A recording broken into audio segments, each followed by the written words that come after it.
positives, quite a few negatives as well that need to get sorted out and sorted out quickly. But obviously, losing 5-0 to Australia is something that hurts us incredibly. As a Pakistan cricket team, whether it's your first team, whether it's your second team, they're out there representing the nation, representing 210 people. So to lose 5-0 was the disappointing part of it.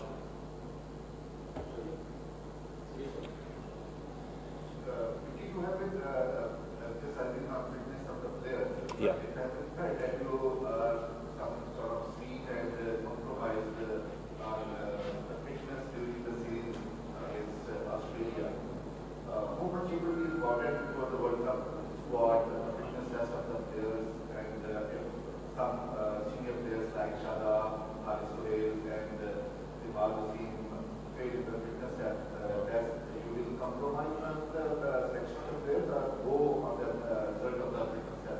Absolutely not do we ever compromise on fitness standards.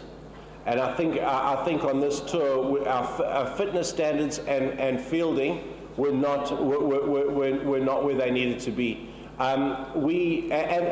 That's acceptable when you see the likes of the young Abid Ali, Hasnain, guys like that hadn't been in our setup before, guys like that didn't know the standards expected. We work with those guys.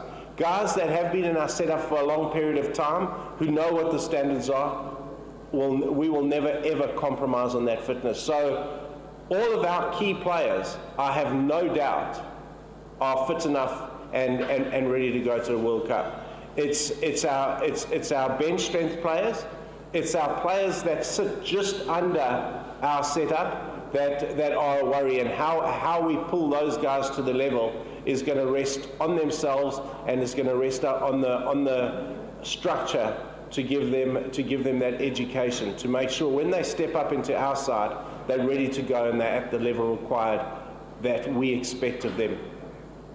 Mickey, Amar is not playing well. Is it your first choice for World Cup? Can you pick for World Cup? And second, you can rate Mohammed? Sorry, the first one was that Mohammed Rizwan. Mohammed Amir. Mohammed, look, I rate Mohammed Amir highly, and everybody knows that. I think he's a wonderfully skilled bowler. I think he's got big match temperament. Mohammed Amir rises to the occasions when we need him to rise to the occasions. He would be the first to admit, though, that his form hasn't been good. It's not necessarily his form, it's the fact that he hasn't struck. He hasn't taken wickets. Inzi and I will sit down, we'll make that decision in the next couple of days along with the selection panel. Abid Ali was very impressive this tour, very impressive. Abid Ali came into the setup, his attitude, his work ethic, the extra little bit of work he did through the tour was incredible. He's a hungry man who wants to play cricket for Pakistan. So I'm incredibly impressed with Abid Ali, incredibly impressed with everything he brought to the side, and I thought the 100 he got on debut was a very, very good innings. Hi, Mickey. Before the series, you mentioned that there are at least 4 places that are to be finalized from this tour. But over the course of the tour, we have seen some youngsters grabbing the opportunity in terms of Abid Ali, Mohammed Rizwan, Mohammed Hasnain. But more importantly, we have seen some of the mainstays failing. And I'm talking about in terms of Mohammed Amir, Shoaib Malik, Imam Haq. So do you think, so is there any doubt in your mind and in the selection committees about, more places than the 4 that you have talked about earlier? Look, I think myself and Inzi was over there. Inzi and I spoke a lot. We spoke after every game. We're very clear in the direction we want. We're very clear in the team that is going to represent Pakistan at the World Cup. As I say, we'll meet I'm meeting our coaches this afternoon. We've got individual player plans for every one of our players that have come back. Those individual player plans will be a build up to the England tour for the guys that we're wanting to take. Inzi, myself and the selectors will sit down, I guess, in the next couple of days and start our final work towards that World Cup squad. We'll have fitness testing around April 14, April 15. We've just got to, again, we'll work that back in terms of our individual planning today, and then pretty much soon after that, once I've met with Inzi today, we'll have a date on when the World Cup squad will be announced. Coach, do you think Mohammed's selection was a mistake? Is still not serious with his discipline, betting and fitness? All I can say, Umar Akmal's attitude through the tour was very good. All I can say is that Umar Akmal arrived there, he worked exceptionally hard, he trained hard, he tried very hard to impress in all areas, and he'll be disappointed he didn't get a big innings.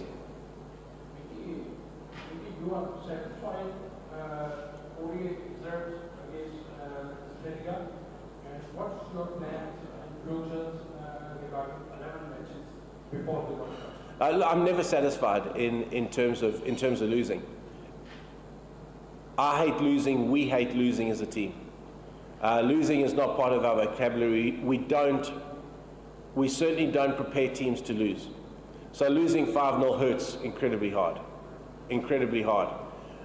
In terms of individual player plans, every one of our players that are going to go to the World Cup and are going to tour England, and that includes some reserve players, because I think during a World Cup you have injuries, you need players to come in at different times. We need those players fit and firing. So it'll probably, we're talking about 18 players here.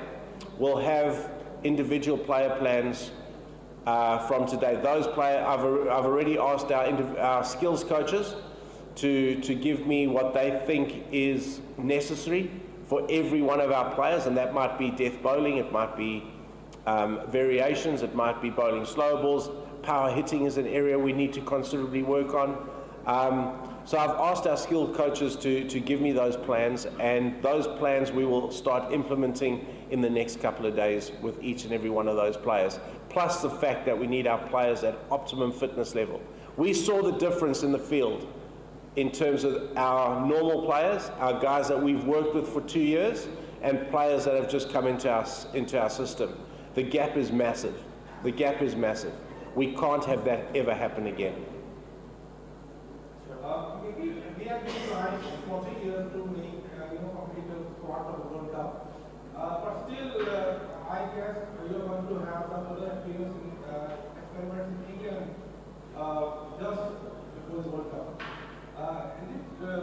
A national team, because people have been criticizing that you have been failed to form a winning squad for the World Cup.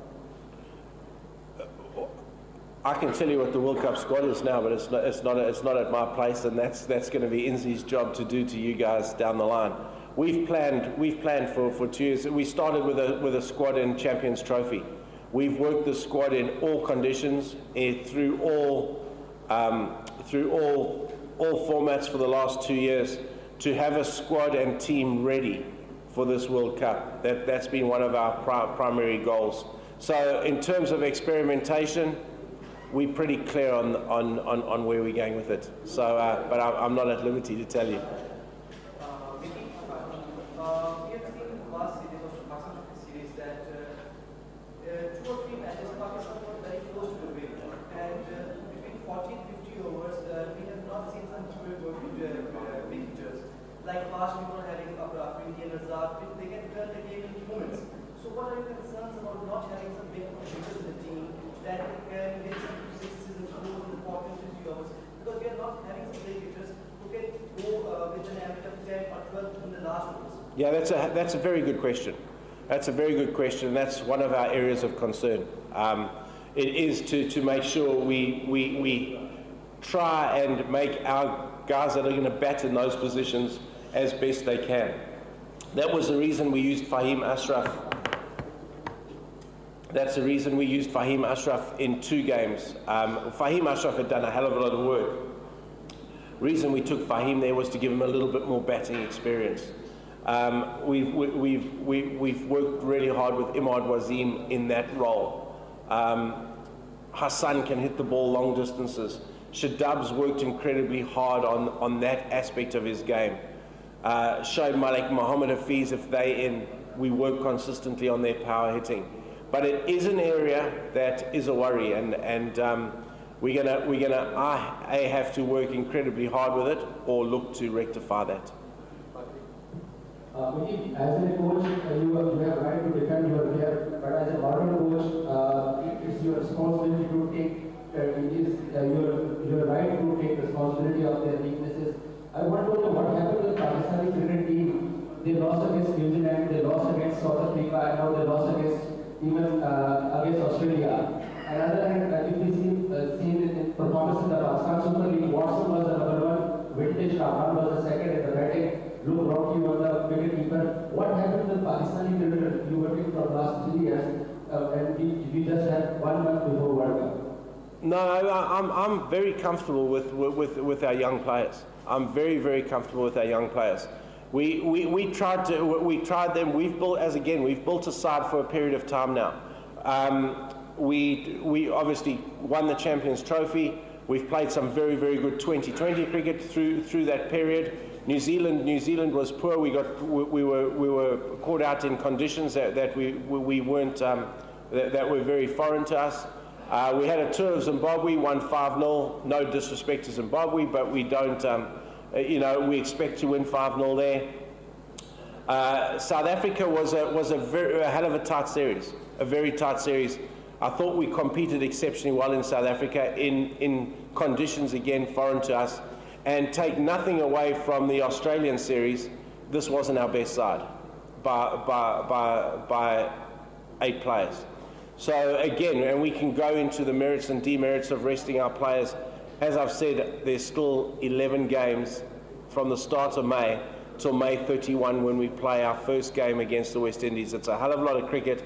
The players that have been rested will be busy with us through the next couple of weeks leading up to the Tour of England. We'll go into camp from the 16th or 17th of April. We'll decide that again today with the coaches, and we'll be the best prepared cricket team that gets to England.